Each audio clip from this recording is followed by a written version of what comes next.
Welcome to part 2 of ranking every London terminal. Today, we're finishing it off with Moorgate, Cannon Street, London Bridge, Charing Cross, Waterloo, Victoria, and Fenchurch Street. Let's get straight into it. Starting with Moorgate. To get here, you'll need to get the Class 717, which are really nice trains, I must admit. You can also be smart and get the Underground and Elizabeth line here. And I suggest you do that to get one of these nice platforms rather than whatever this is. The Great Northern platforms are absolutely awful. They look terrible and ugly, and they're far too narrow and creepy. It's absolutely disgusting, and I am most definitely not for it. Here's the Great Northern platform at Highbury and Islington, basically identical to Moorgate. And here's the adjacent Victoria Line platform. There's a clear effort to keep the Victoria Line looking clean and decent, whereas the Great Northern side was left to rot. At least Moorgate has the new nice departure boards. Highbury and Islington doesn't. Platform 10 is only used in peak times, making it deserted during off-peak hours. This station, and basically the entire line, is terrible and gets 1 star from me. It being unique isn't change anything. It seems like 8 million people disagree with me though, as they're bringing Moorgate up to 54th place. It's the second to last station on our list in order of busiest to quietest, and for good reason. The least used is actually our next stop, London Cannon Street, at 64th place with 7 million passengers. I have 1 video and 1 picture of this station. The entrance is alright. It looks decent, but not the best. But the platforms are quite dark and terrible. It's not nice here. This Welcome to Cannon Street thing looks cool though. Here, we can find class for 65s, 707s, and 376s. Actually not in this livery anymore, but I don't have footage of the new livery. Also the Circle and District lines. It's not the best, and it'll get 1.5 star from me. All trains from this station call at London Bridge, our next stop. Once again, I have barely any footage here, but it really is a nice station. I like the wooden thing here, and the fact that every platform has an escalator. Southern Class 377s and 171s terminate here, while Southeastern trains, same as the ones at Cannon Street, but also 375s, go through to Cannon Street or Charing Cross, and Thameslink, which I almost forgot about. The Jubilee Line extension and the Northern Line comes here. And I love the Jubilee Line extension, but also the Northern Line platforms looks good. I have no footage of it though, so here's Bank.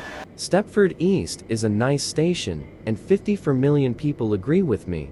It gets 4 stars. Moving on swiftly to Charing Cross, which also has a direct train from London Bridge. There's a reason this is the order I'm using, and I'm sure you're not surprised. I have almost no footage of this station. We have the same Southeastern trains at London Bridge, but Southern and Thameslink don't come here. The platforms have this really yellow lighting, which is kinda nice and kinda terrible simultaneously, and it has this ugly side entrance which I accidentally used because I couldn't find the main entrance. It's got ENT's departure boards on the concourse and platforms, and I'll give it 3 stars. It's not too busy at 19 million passengers, 23rd place. 1 stop down the line is Waterloo East, which I'm not going to, but I am looking at London Waterloo, previously the busiest station in the UK until some stupid purple railway decided to rebel. I quite like Waterloo. It doesn't look the best except for the Eurostar platforms, which are beautiful, but it does have a platform 24 and a nice entrance, and the Jubilee Line extension comes here, as well as some other tube lines. This was the first station I used my new tripod at, but unfortunately, the train got routed into a different platform. We have the delightful 444s. Video coming soon maybe. 158s, Arterios, for 50s, and 458s. This is the only picture I have of them. It's nice, and it has a variety of trains, so I'll give it 4 stars. London Victoria is the next, and once again, I don't have many pictures of it. But this time, it's in Train Sim World, so I have an advantage. Anyway, London Victoria gets Southern Class 377s, Gatwick Express 387s, but also the confusing Great Northern and C2C Class 387s operating both Southern and Gatwick Express services, Great Western 387s operating Southern services. Gatwick Express 387's operating southern services. Add Great British Failures livery into the mix, it's a mess. Anyway, we also have Southeastern class for 6.5s here, but they're ugly. The station itself is really not that great.